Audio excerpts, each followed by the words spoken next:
وَلَقَدْ يَسَّرْنَا الْقُرْآنَ لِلذِّكْرِ فَهَلْ مِن مُّدَّكِرٍ. قال رسول الله صلى الله عليه وسلم: بلغوا عني ولو آية. نحمده ونصلي على رسوله الكريم. أعوذ بالله من الشيطان الرجيم. بسم الله الرحمن الرحيم. عن علي بن أبي طالب رضي الله تعالى عنه أن رسول الله صلى الله عليه وسلم قال: العين وكاء السهي فمن نام فليتوضأ. سیدنا علی بن ابی طالب رضی اللہ تعالی عنہ کہتے ہیں کہ رسول اللہ صلی اللہ علیہ وسلم نے فرمایا: آنکھ سنین کا بندھن ہے، لہذا جو سو جائے وہ وضو کرے۔ اس حدیث سے معلوم ہوا کہ نیند احداث میں سے ہے۔ نیند کے ناقض وضو ہونے کا قطعی ثبوت ہے، البتہ نیند اور اونگ میں فرق ضرور پیش نظر رکھنا چاہیے۔ بہرحال گزشتہ اسباق میں ہم احادیث صحیحہ کی روشنی میں وضو کی شرائط، فرائض، سنن اور اس کا طریقہ سن چکی ہیں۔ اب ضرورت اس امر کی ہے کہ وہ اشیاء اور حالتیں بھی معلوم ہوں جن سے وضو ٹوٹ جاتا ہے، تاکہ ایسا نہ ہو کہ وضو ٹوٹ جانے کے باوجود ہم لا علم میں وضو قائم سمجھ کر عبادت کی ادائیگی میں مصروف رہیں جو صحیح اور مقبول نہ ہو۔ میرے مسلمان بھائیو، کچھ چیزیں اور صورتیں ایسی ہیں جو وضو کے ٹوٹ جانے کا سبب بن جاتی ہیں۔ ان میں سے کوئی ایک چیز یا صورت بھی پیش آ جانے سے وضو قائم نہیں رہتا، بلکہ جس کام کے لیے وضو کیا گیا تھا اس کی ادائیگی کے لیے نئے سرے سے وضو کرنا پڑتا ہے۔ ان مفاسد کو نواقض وضو یا وضو توڑنے والی چیزیں کہا جاتا ہے۔ جن چیزوں سے وضو ٹوٹ جاتا ہے وہ دو قسم کی ہیں۔ نمبر 1، جو انسان کے جسم سے نکلے جیسے پیشاب، پخانہ، ری وغیرہ۔ نمبر 2، جو انسان پر طاری ہوں جیسے بے ہوشی، نیند وغیرہ۔ پہلی قسم یعنی جسم انسانی سے نکلنے والی چیزوں کی بھی دو قسمیں ہیں۔ نمبر 1، جو پیشاب و پخانہ کے راستہ سے نکلے۔ نمبر 2، وہ جو باقی جسم کے کسی مقام سے نکلے جیسے قے، خون وغیرہ۔ ان دو راستوں کے علاوہ جسم کے باقی حصہ کے کسی مقام سے کچھ نکلنے کی یہ صورتیں ہیں: کوئی ناپاک چیز نکلے اور جسم پر بہنے لگے، مثلا خون، پھوڑے، پھنسی، پیپ وغیرہ، تو وضو ٹوٹ جاتا ہے، خواہ تھوڑی سی ہی ہو۔ اگر آنکھ میں خون نکل کر آنکھ میں ہی بہہ جائے اور باہر نہیں نکلا تو وضو نہیں ٹوٹا، کیونکہ آنکھ کے اندر کا حصہ نہ وضو میں دھونا فرض ہے نہ غسل میں۔ اگر باہر نکل کر بہہ گیا تو وضو ٹوٹ جائے گا۔ قے میں اگر خون، کھانا یا پانی منہ بھر کر نکلے تو وضو ٹوٹ جائے گا۔ اگر منہ بھر سے کم ہو تو وضو نہیں ٹوٹے گا۔ منہ بھر قے وہ ہے جو بغیر مشقت نہ رک سکے۔ اگر خالص بلغم نکلے تو وضو نہیں ٹوٹے گا، خواہ منہ بھر ہی ہو۔ منہ یا دانتوں سے خون تھوک کے ساتھ مل کر آئے تو اگر خون غالب یا برابر ہے تو وضو جاتا رہے گا، اور کم ہے تو نہیں ٹوٹے گا۔ اگر زخم پر خون ظاہر ہوا اور اس کو انگلی یا کپڑے سے پونچھ لیا، پھر ظاہر ہوا، پھر پونچھ لیا، کئی بار ایسا کیا، اگر یہ سب دفعہ کا خون مل کر اتنا ہو جاتا ہے کہ بہہ جائے تو وضو ٹوٹ گیا، ورنہ نہیں۔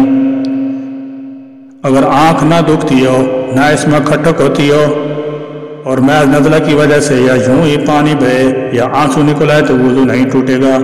اگر جمع وہ خون مسور کے دانے کے برابر ناک صاف کرتے وقت نکلے تو وضو باقی رہا۔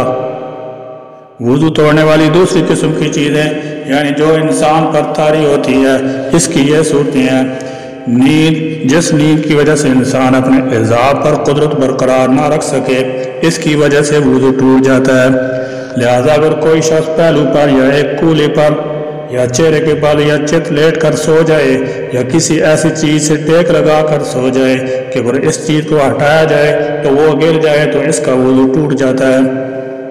اس میں وقت کی کوئی حد، کوئی مقدار نہیں، اگر تھوڑی دیر بھی آنکھ لگ جائے تو وضو ٹوٹ جاتا ہے۔ البتہ صرف اونگنے سے وضو نہیں ٹوٹتا، لہذا اگر ایسی نیند آ جائے جس سے انسان کا شعور باقی نہ رہے تو اس قسم کی نیند سے وضو ٹوٹ جاتا ہے، جیسا کہ سیدنا علی رضی اللہ تعالی عنہ سے مروی ہے۔ حدیث میں اس امر کی صراحت موجود ہے، اگر بغیر سہارا لیے کھڑے کھڑے یا بغیر سہارا لگائے بیٹھ کر سو جائے یا نماز کی کسی ہیت پر جو مردوں کے لیے مسنون ہو، مثلا سجدہ قادم مسنون ہیت پر سو گیا تو وضو نہیں ٹوٹے گا۔ اگر دونوں سرین پر بیٹھے ہیں، گھٹنے کھڑے ہیں، ہاتھ پنڈلیوں پر لپٹے ہوئے ہیں اور سر گھٹنوں میں ہے تو اس حالت میں سونے سے وضو نہیں ٹوٹے گا۔ بے ہوشی خواہ بیماری یا کسی اور وجہ سے ہو، مثلا غشی، جنون، مرگی، نشہ وغیرہ سے بے ہوشی ہو جائے تو وضو ٹوٹ جاتا ہے، اگرچہ تھوڑی دیر ہی ہو۔ نماز کے اندر قہقہ مار کے ہنسے، یعنی اس طرح کھلکھلا کر ہنسے کہ اس کے برابر والا سن لے، قہقہ وضو اور نماز دونوں کو توڑتا ہے، خواہ عمدن ہو یا ساون ہو۔ اگر نماز کے باہر قہقہ سے ہنسے تو وضو نہیں ٹوٹتا۔ اگر کسی کو سوئی چبھ گئی اور خون نکلا لیکن وہ ٹھہرا رہا، بہا نہیں ہے تو وضو نہیں ٹوٹا، اور اگر ذرا سا بھی بہہ پڑا تو وضو ٹوٹ گیا۔ اگر کسی نے ناک سنگھ کی اور اس میں سے جمے خون کے پھٹکیاں نکلی تو وضو نہیں ٹوٹا۔ وضو جب ٹوٹتا ہے کہ پتلا خون نکلے اور بہہ پڑے۔ اگر کسی نے اپنی ناک میں انگلی ڈالی پھر اس کو نکالا تو انگلی میں خون کا دھبا معلوم ہوا، لیکن وہ خون بس اتنا ہی ہے کہ انگلی میں تو ذرا سا لگ جاتا ہے لیکن بہتا نہیں، تو اس سے وضو نہیں ٹوٹتا۔ کسی کی آنکھ کے اندر کوئی دانہ وغیرہ تھا وہ ٹوٹ گیا، یا خود اس نے توڑ دیا اور اس کا پانی بہہ کر آنکھ میں تو پھیل گیا لیکن آنکھ سے باہر نہیں نکلا تو اس کا وضو نہیں ٹوٹا۔ اور اگر آنکھ کے باہر پانی نکل پڑا تو وضو ٹوٹ گیا۔ اسی طرح اگر کان کے اندر دانہ ہو اور ٹوٹ جائے تو جب تک خون یا پیپ سوراخ کے اندر اس جگہ تک رہے جہاں پانی پہنچانا غسل کرتے وقت فرض نہیں ہے تب تک وضو نہیں ٹوٹا، اور جب ایسی جگہ پر خون آ جائے جہاں پانی پہنچانا فرض ہے تو وضو ٹوٹ جائے گا۔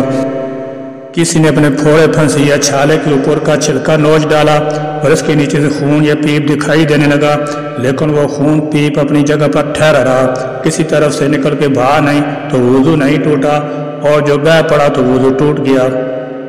کسی کے پھوڑے میں بڑا گہرا گھاؤ ہو گیا تو جب تک خون پیپ اس گھاؤ کے سوراخ کے اندر ہی اندر ہے، باہر نکل کر بدن پر نہ آوے، اس وقت تک وضو نہیں ٹوٹتا۔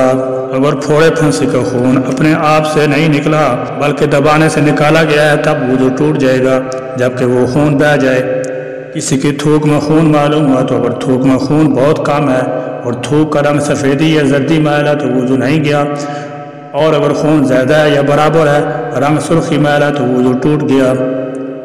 اگر دانت سے کوئی چیز کاٹی، اس چیز پر خون کا دھبا معلوم ہوا، یا دانت میں خلال کیا اور خلال میں خون کی سرخی دکھائی دی لیکن تھوک میں بالکل خون کا رنگ معلوم نہیں ہوتا تو وضو نہیں ٹوٹا، اور اگر مچھر یا مکھی یا کھٹمل نے خون پیا تو وضو نہیں ٹوٹا۔ وضو کے بعد ناخن کٹائے یا زخم کے اوپر کی مردار کھال نوچ ڈالی تو وضو میں کوئی نقصان نہیں آیا، نہ تو وضو دہرانے کی ضرورت ہے اور نہ اتنی جگہ کے پھر ترک کرنے کا حکم ہے۔ اگر وضو کرنا تو یاد ہے، اس کے بعد وضو ٹوٹنا اچھی طرح یاد نہیں کہ ٹوٹا ہے یا نہیں تو اس کا وضو باقی سمجھا جائے گا، لیکن وضو کر لینا بہتر ہے۔ جس کو وضو کرنے میں شک ہوا کہ فلانا عضو دھویا یا نہیں تو وہ عضو پھر دھو لینا چاہیے، اور اگر وضو کر چکنے کے بعد شک ہو تو کچھ پرواہ نہ کرے، وضو ہو گیا۔ البتہ اگر یقین ہو جائے کہ فلانی جگہ خشک رہ گیا تو اس کو دھو لے۔ یہ چند مسائل بیان کیے گئے ہیں، باقی جو صورتحال پیش آئے اسے مقامی دارالافتاء اور مستند مفتیان کرام سے معلوم کر لیا جائے۔ سبحانک اللہم و بحمدک اشہد ان لا الہ الا انت استغفرک و اتوب الیک، وآخر دعوانا الحمدللہ رب العالمین۔